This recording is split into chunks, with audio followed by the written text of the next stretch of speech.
We'll guide you through how to sign up for Replit. If you find this helpful, consider subscribing and liking the video. First, go to the Replit website by typing replit.com into your browser's address bar and hitting enter.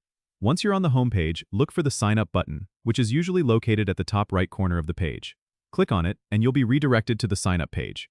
Here, you have a few options. You can sign up using your Google account, GitHub account, or by using your email. To keep things simple, let's go with the email option.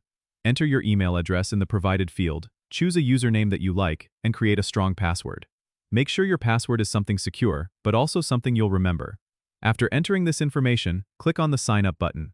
You might be asked to verify your email address, so go ahead and check your email inbox for a verification email from Replit. If you don't see it right away, check your spam or junk folder.